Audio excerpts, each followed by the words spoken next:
Alors, comment on allume ça déjà? Ah, et la dernière fois, ça fait longtemps, c'était l'année dernière, c'était il y a 2 semaines. En attendant, je vous souhaite bonne année 2021. Enfin, j'espère, je veux pas passer pour un escroc parce que le gars qui nous a souhaité bonne année 2020, bah, il s'est bien foutu de nous. Ah, voilà, c'est bon. Salut à tous, on se retrouve dans le premier épisode de Tour de France. Donc voici le parcours, on va commencer par le Stade Brestois. On va continuer avec Guingamp, Lorient, Rennes, Nantes, en passant par Angers, Laval. Après on va aller à Niort, à Bordeaux, à Pau, à Toulouse, à Rodez. On va faire tous les clubs, les nombreux clubs de la Côte d'Azur. Ensuite aller en Corse, puis revenir dans les Alpes avec Saint-Étienne, Lyon, Grenoble et Vienthonon-Gaillard.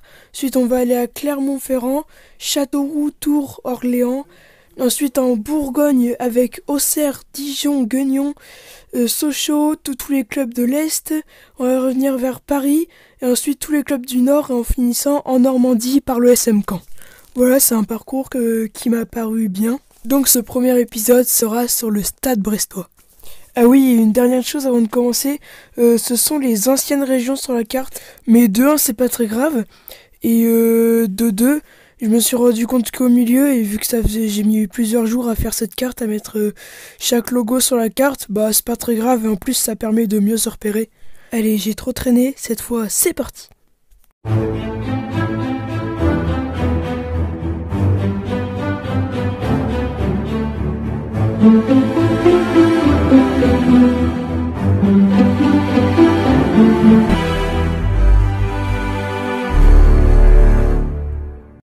Le Stade Brestois se situe à Brest, ville portuaire bretonne de 139 000 habitants qui vit balayée par les vents du Finistère, à seulement une vingtaine du point le plus à l'ouest de la France métropolitaine.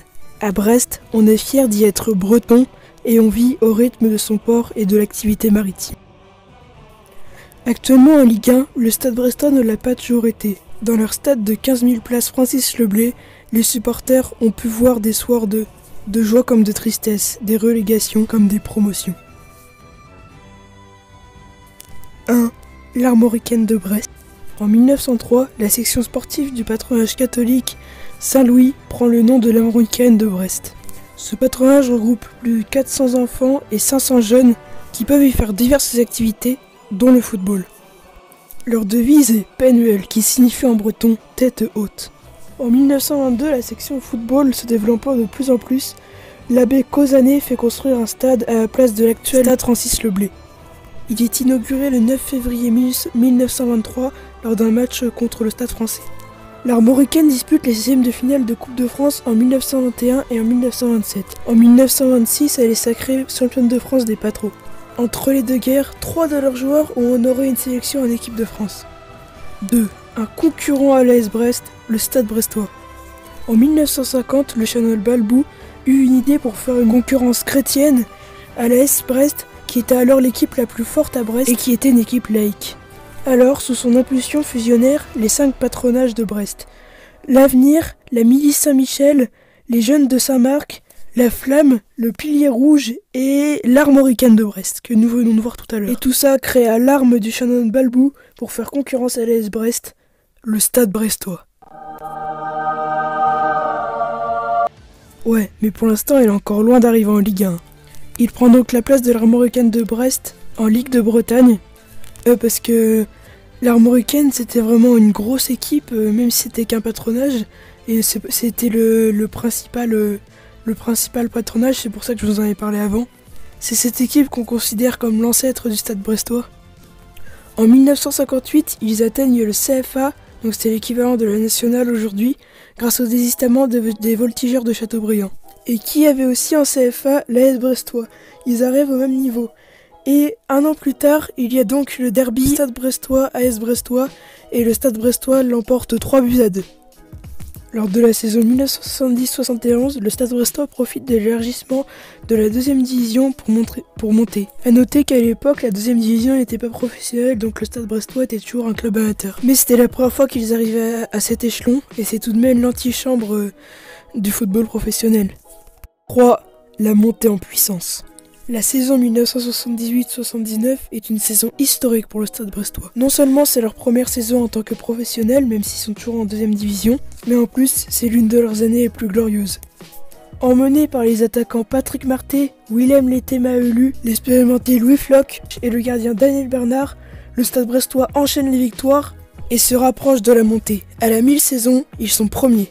Face à un club qui évoluait en première division l'année précédente et après sa victoire à Rennes, Brest commence à sérieusement croire en ses chances. À juste titre, car devant le merveilleux public lensois, dans un stade bien rempli là encore, et après avoir été mené 1-0, Brest va s'imposer 3-1 avec des buts signés Floch et Martet. La saison se termine en apothéose. Brest monte en première division pour la première fois de son histoire, un titre pour les joueurs, des fleurs pour les spectateurs. 4. Une première dans l'élite plus que ratée. Lors de la première saison dans l'élite, 79-1980, le Stade brestois ne va pas du tout continuer sa lancée de la saison précédente.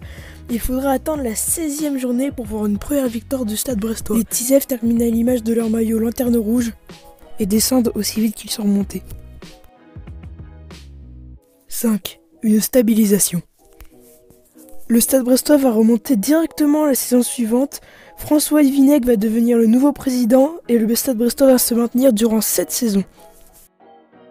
6. De grands changements en armorique. En 1983, le président va changer le nom du club et le Stade brestois va devenir le FC Brest Armorique et va changer son logo par la même occasion. Il va encore changer en 1985. L'année suivante, le club va s'orienter dans la politique du football business. Par contre là je suis dégoûté, j'avais trouvé une vidéo du président qui parlait de pourquoi il s'était engagé dans le football business et tout, et comment ils allaient le faire. Sauf que je l'ai perdu et j'ai cherché pendant 2 extraits et ça m'a juste mis en retard et je l'ai pas trouvé. En 1987, grâce à un partenariat avec les magasins Leclerc, le club le signe 2 joueurs internationaux, le Brésilien Julio César et le champion du monde argentin José Luis Brown. Il y a aussi Paul Le Guen qui débute sa carrière. Cette saison, le club fera des très bons résultats à domicile avec beaucoup de 0-0, 18 buts en 19 matchs, mais compenseront avec des très bons résultats à l'extérieur, même contre le champion Bordeaux, et le club signera son meilleur classement de son histoire puisqu'il sera 8e. L'année suivante, tous ces joueurs ne serviront pas à maintenir le club, ils descendront en 2e division mais remonteront l'année suivante. Et petite anecdote, le 10 décembre 1987 à Brest est né Gonzalo Higuaín. De retour en Ligue 1, grâce aux fonds issus du regroupement d'entreprises de la ville, le club s'offre l'international paraguayen Roberto Cabañas. Mais il y a aussi des jeunes formés au club comme Stéphane Guivarch et Corentin Martin. 7. Une chute brutale et douloureuse. Avec tous ces bons joueurs, le Stade brestois fait une bonne saison et termine à la 11e place. Mais le club a un passif de 150 millions de francs, soit environ 34 millions d'euros. Il doit donc déposer le bilan, après un match tendu contre Guingamp où il y avait eu un envahissement de pelouse des supporters. Depuis, les 2 clubs se détestent. L'équipe première est dissoute, les joueurs sont donc libérés de leur contrat. L'équipe réserve qui évolue en 3e division devient l'équipe Fagnon et le club reprend le nom de Stade brestois 29, avec encore un nouveau logo. Le club était déjà mal financièrement et l'association des entreprises de Brest pour le sauver n'a fait que reporter d'1 saison la dissolution de l'équipe. Le système de football business de François Vinec n'aura donc duré que 5 ans. L'équipe va donc stagner en amateur et va être en 3e division de 1992 à 1997, en 4e division de 1998 à 2000 et en national de 2001 à 2004. 8. La Renaissance. En 2004, Franck Ribéry est à Brest. Il n'est pas encore connu, mais c'est la saison où il va commencer à devenir fort. Il va faire une saison remarquable et va permettre au club de retrouver la Ligue 2 après 13 ans d'amateurisme. Le Stade brestois va enfin redevenir professionnel. Le club et les supporters vont alors fêter ça comme il se doit. Lors de la saison 2009-2010, le Stade brestois retrouve la Ligue 1 après 20 ans grâce à une 2e place en Ligue 2. La saison suivante, en octobre, après 11 matchs joués, le club est premier de Ligue 1 et à la fin de la saison, il est 16e et se maintient. Il tient la première place du classement Fair Play et la deuxième place du championnat des tribunes. Lors de la troisième saison en Ligue 1, l'entraîneur est limogé et Corentin Martin le remplace, l'ancien joueur du club. La Team Pirate va ensuite redescendre en Ligue 2. 2015-2016 est une année de transition avec la fin des contrats des entraîneurs et le départ des présidents. Le départ est arrivé de beaucoup de joueurs aussi, dont Baïsama Sanko, mais ils vont faire une saison très décevante et vont terminer 10e. Les suivantes, ils termineront 5e et joueront les barrages, mais les perdront face au Pollué, face au Havre. Et puis la suite, on s'en rappelle, comme c'était il y a 2 ans, ils terminent dauphin du FC Metz et remontent en Ligue 1. Allez, deuxième poteau, il sort pas à l'ACB, Charbonnier, non.